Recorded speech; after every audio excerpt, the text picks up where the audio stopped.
Vietnam में कुत्ते के मांस की एक $800 रात की कमाई वाली श्रृंखला के अंदर एक सच्चाई जो आपको निशब्द कर देगी। वियतनाम के एक नम और अंधेरे ग्रामीण इलाके में जहां कुत्तों के भौंकने की आवाजें गूंजती हैं, जैसे कोई बेबस पुकार जो उदासीन भीड़ में खो जाती है, एक खास तंत्र चुपचाप चल रहा है। यह कोई फैक्ट्री नहीं, न ही पारंपरिक बाजार, बल्कि एक वर्कशॉप जैसी जगह है जहां हर रात सैकड़ों कुत्तों को जबरन इकट्ठा किया जाता है, छांटा जाता है और एक ऐसे व्यापार के लिए तैयार किया जाता है जो एक रात में 1,800 अमेरिकी डॉलर तक कमा लेता है। कीचड़ और गंदगी से भरी संकरी गलियों में कांपते हुए चार पैरों वाले ये जीव बेबस घूमते हैं, चारों तरफ ठंडी निगाहें और रबर के दस्ताने पहने कठोर हाथ। न कोई हंसी, न दया, सिर्फ एक प्रक्रिया है, सटीक, बेरहम और प्रभावशाली। कहीं और पुराने जंग लगे लोहे के पिंजरे थके हुए शरीरों और टूटे हुए सपनों को कैद किए हुए हैं। वे नहीं जानते कि वे कहां जा रहे हैं, लेकिन उनका अस्तित्व चीख चीख कर कह रहा है, अब वापसी का कोई रास्ता नहीं बचा।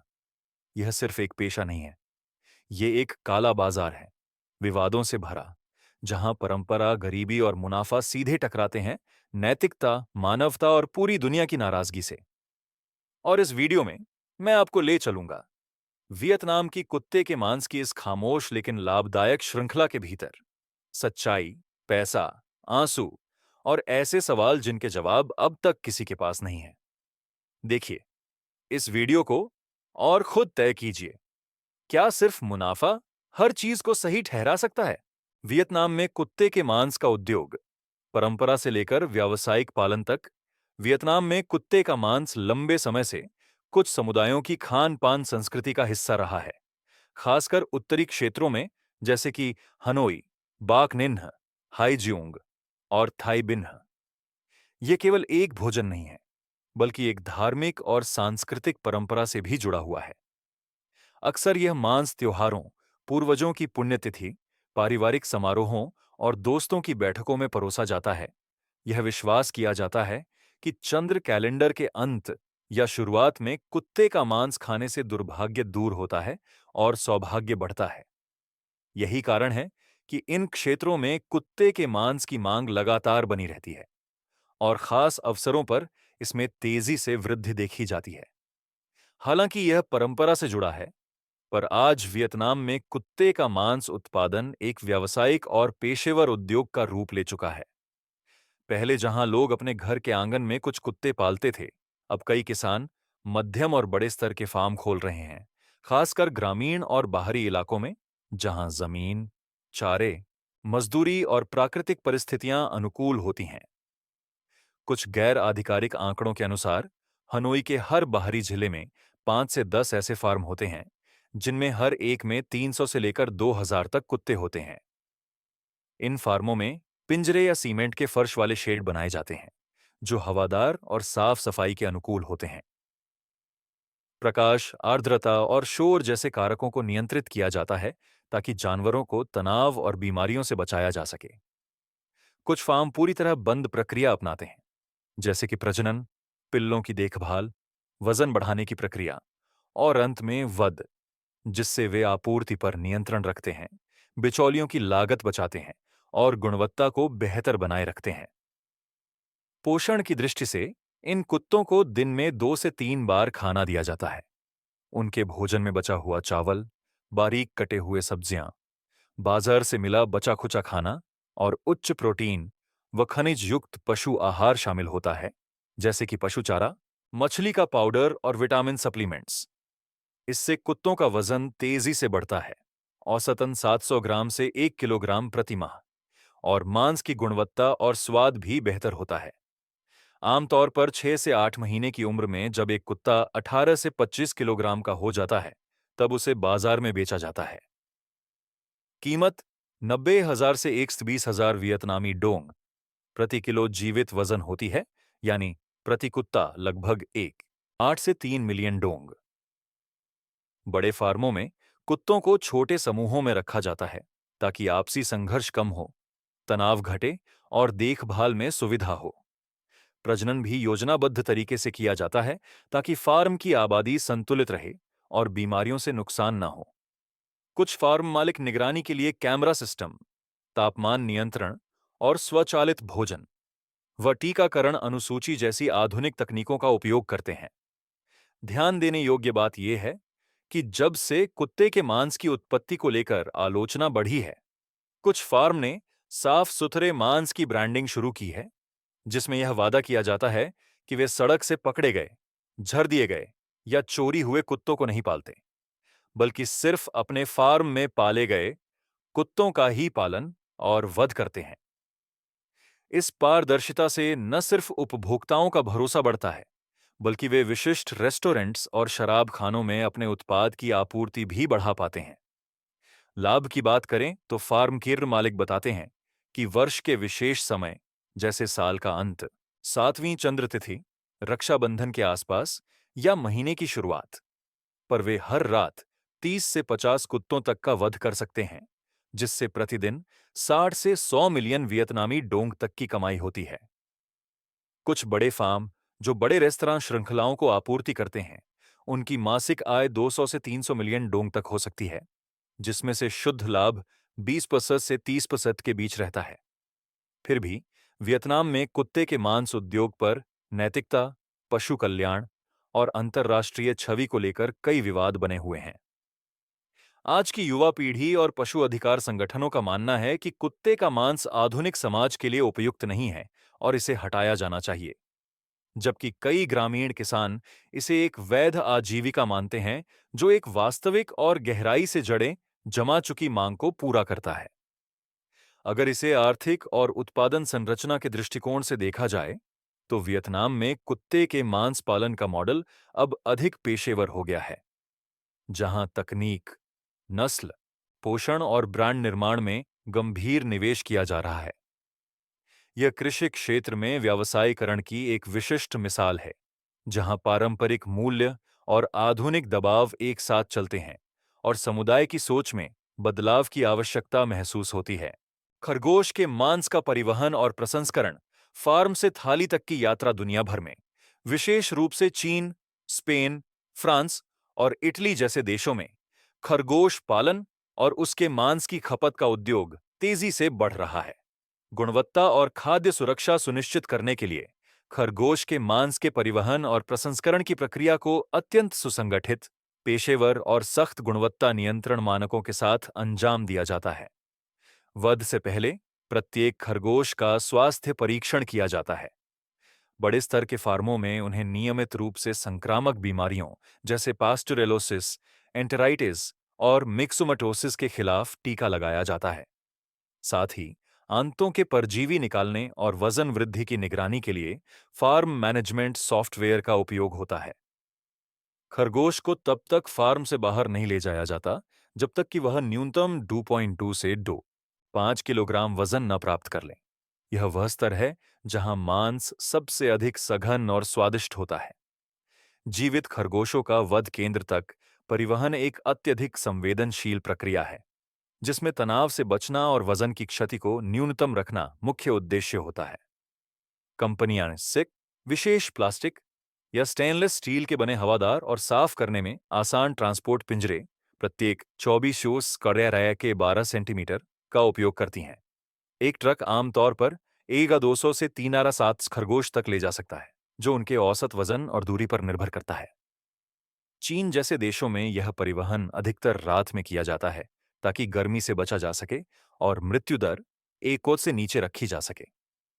वध केंद्रों में खरगोशों की प्रोसेसिंग एक पूरी तरह से नियंत्रित और स्वच्छ वातावरण में की जाती है।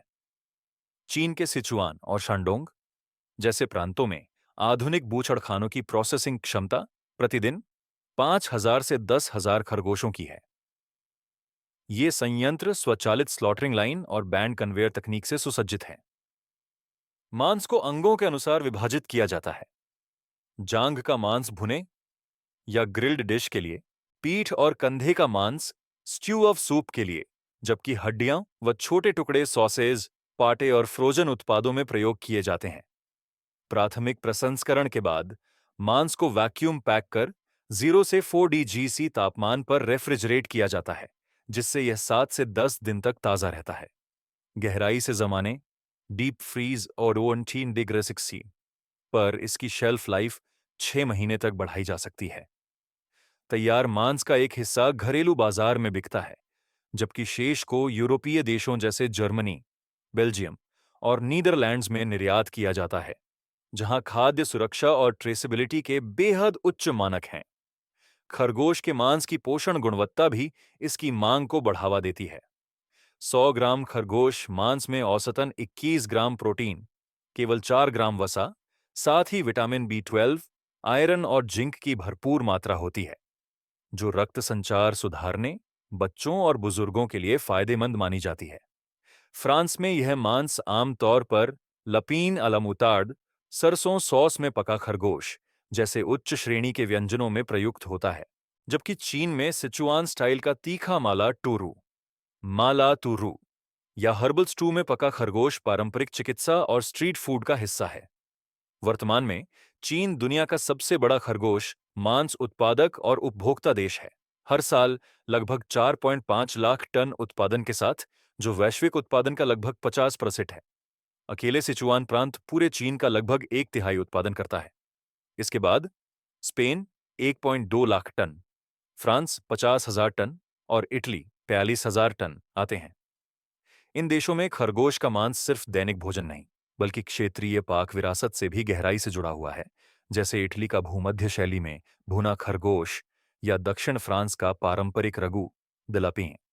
कुल मिलाकर आधुनिक खरगोश मांस आपूर्ति श्रृंखला आज की कृषि तकनीक, उत्पादन प्रबंधन और सांस्कृतिक भोजन परंपराओं के संतुलन का एक आदर्श उदाहरण बन गई है, जिसने इस अपेक्षाकृत छोटे उद्योग को वैश्विक स्तर पर साफ, टिकाऊ और लाभकारी खाद्य प्रणाली का एक मजबूत स्तंभ बना दिया है।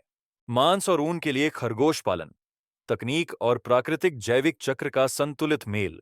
खरगोश पालन केवल खाद्य उत्पादन तक सीमित नहीं है, बल्कि यह अब ऊन उत्पादन जैसे क्षेत्रों में भी फैल चुका है, जिससे पशुपालकों को दोहरा आर्थिक लाभ मिलता है।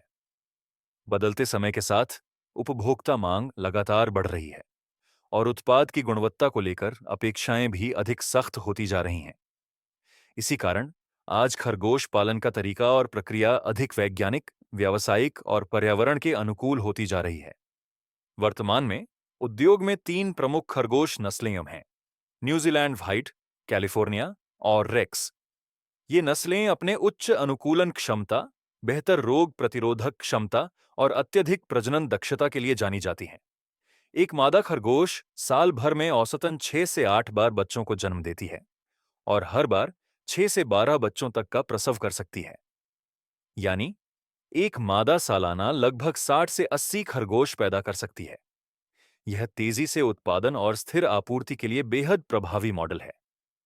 खरगोशों के लिए बनाए गए पिंजरे आमतौर पर स्टेनलेस स्टील की जाली से बने होते हैं, ताकि हवा का संचार बना रहे, फर्श सूखा रहे और सफाई आसान हो, जो बीमारी रोकथाम में अहम भूमिका निभाते हैं।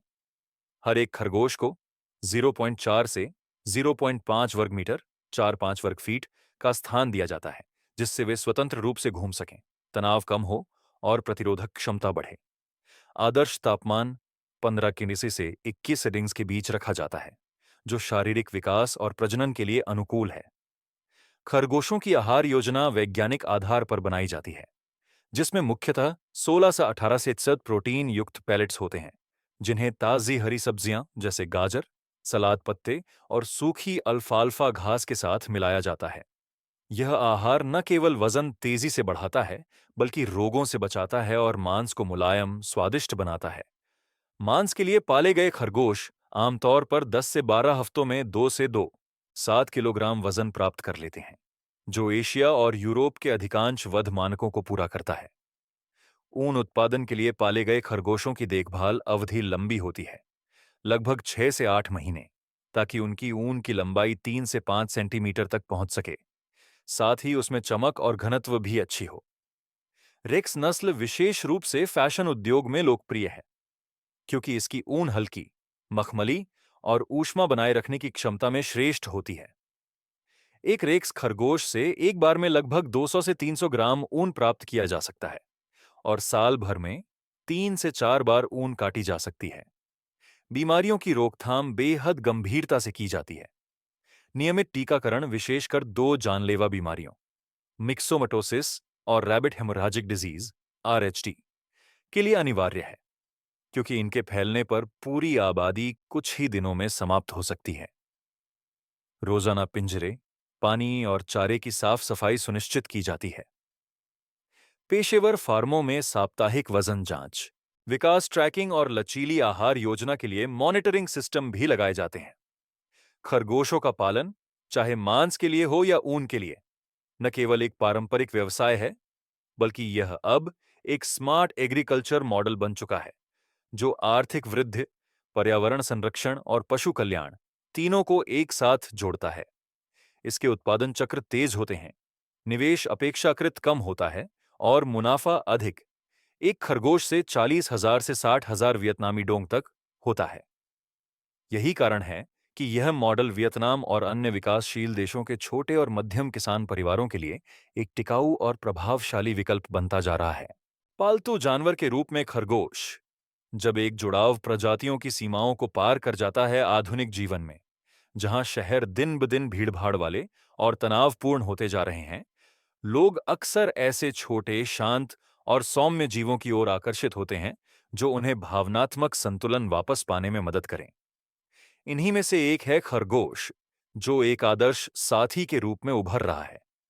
कोमल, शांत, बिना शोरगुल के और सबसे अहम, देखभाल में आसान।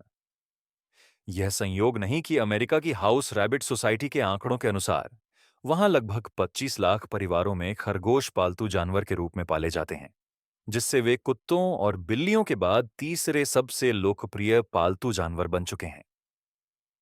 जापान में भी खरगोश पालने का चलन तेजी से बढ़ा है, खासकर टोक्यो और ओसाका जैसे बड़े शहरों में। यहां रैबिट कैफे, खरगोश कैफे बहुत लोकप्रिय हो गए हैं, जहां लोग आकर शांत वातावरण में खरगोशों के साथ समय बिता सकते हैं। अकेले जापान में 200 से अधिक दुकानों का नेटवर्क है, जो विशेष रूप से खरगोशों के लिए खाना और एक्सेसरीज बेचता है। यही चलन यूरोप और ऑस्ट्रेलिया में भी देखा जा रहा है, खासकर उन परिवारों में जहां छोटे बच्चे, अकेले रहने वाले लोग या बुजुर्ग रहते हैं। इस लोकप्रियता के साथ पालतू खरगोशों के लिए एक संपूर्ण सेवा प्रणाली, इकोसिस्टम, भी विकसित हो चुकी है, जिसमें खरगोशों के लिए स्पा, बाल कटाई, विशिष्ट पशु चिकित्सीय सेवाएं, फैशनेबल कपड़े, खिलौने और हेल्थ सप्लीमेंट्स शामिल हैं। जर्मनी में एक सामान्य मासिक देखभाल पैकेज की कीमत 25 से 60 यूरो तक होती है, जिसमें स्वास्थ्य जांच, नाखून काटना, पिंजरे की सफाई और हाई फाइबर आहार शामिल होता है। अमेरिका में तो खरगोशों के लिए अलग मेडिकल इंश्योरेंस भी उपलब्ध है, जिसकी औसत लागत 12 से 20 अमेरिकी डॉलर प्रति माह होती है। कुछ खास नस्लें अपनी प्यारी शक्ल और सौम्य स्वभाव के कारण बेहद लोकप्रिय हैं। हॉलैंड लॉप, इसकी झुकी हुई कान और गोल, मासूम आंखें इसे बच्चों के लिए बेहद उपयुक्त बनाती हैं। नेदरलैंड ड्वार्फ, छोटा आकार और चंचल स्वभाव इसे युवाओं और खासकर लड़कियों में लोकप्रिय बनाता है। लायन हेड रैबिट, इसकी गर्दन के चारों ओर शेर जैसी फूली हुई ऊन होती है और इसे इंग्लैंड, कनाडा में बहुत पसंद किया जाता है, क्योंकि इसे प्रशिक्षित करना आसान होता है। हालांकि खरगोश पालने में खर्च अधिक नहीं होता, लेकिन यह सावधानी और नियमित देखभाल जरूर मांगता है। पिंजरे को साफ, शांत और तेज रोशनी व शोर से दूर रखना चाहिए। इनके आहार का 80% हिस्सा सूखी घास, 10% ताजी सब्जियां और 10% विशेष पोषक दाने होने चाहिए। फाइबर की कमी से पाचन संबंधी समस्याएं हो सकती हैं, जो खास तौर पर पहले वर्ष में मृत्यु का एक बड़ा कारण है। लेकिन जो चीज खरगोश को एक विशेष पालतू बनाती है, वह है मानव से उसका गहरा भावनात्मक जुड़ाव। जहां कुत्ते लगातार ध्यान मांगते हैं और बिल्लियां अक्सर अकेली रहना पसंद करती हैं, वहीं खरगोश शांत, नरम और ध्यान से जुड़ा साथी होता है, जो बिना शोरगुल किए स्नेह से जुड़ जाता है। कई शोधों में यह पाया गया है कि खरगोश की देखभाल तनाव, अकेलेपन और मानसिक थकावट को कम करने में मदद करती है, खासकर बुजुर्गों और उन बच्चों में जो धैर्य और जिम्मेदारी सीख रहे होते हैं। एक ऐसे युग में जहां इंसान प्रकृति से दूर होता जा रहा है, एक छोटा खरगोश चाहे वह अपार्टमेंट के एक कोने में ही क्यों ना हो। जीवन में सुकून, सजीवता और धीमी गति वाली सरलता ला सकता है। आधुनिक इंसान के लिए खरगोश केवल एक पालतू जानवर नहीं है, बल्कि यह एक जीवित पुल है जो उन्हें कोमलता, स्वाभाविकता और टिकाऊ मूल्यों की ओर फिर से जोड़ता है। चाहे वह किसी ग्रामीण फार्म के पिंजरे में हो, किसी आधुनिक बूचड़खाने की उत्पादन लाइन पर, या किसी शहर के अपार्टमेंट के एक गर्म कोने में, कुत्ते और खरगोश आज भी इंसानी जीवन का अभिन्न हिस्सा बने हुए हैं। जीवन की मूलभूत आवश्यकताओं से लेकर भावनात्मक जुड़ाव तक, मानव और पशु के बीच का रिश्ता हमेशा उस दुनिया का प्रतिबिंब होता है जिसे हम बना रहे हैं। एक दुनिया जो जटिल है, विरोधाभासी है, लेकिन साथ ही बेहद मानवीय भी। इन यात्राओं को समझना शायद इसलिए जरूरी नहीं कि हम किसी को जज करें, बल्कि इसलिए कि हम खुद को फिर से देखें। क्या हम इन जीवों के साथ जी रहे हैं या बस उनके कंधों पर बैठकर आगे बढ़ रहे हैं? अगर आपको चुनना पड़े, क्या आप एक खरगोश को अपना साथी बनाएंगे या उसे भोजन के रूप में देखेंगे? अपनी राय जरूर साझा करें, क्योंकि आपकी सोच किसी और के लिए प्रेरणा बन सकती है।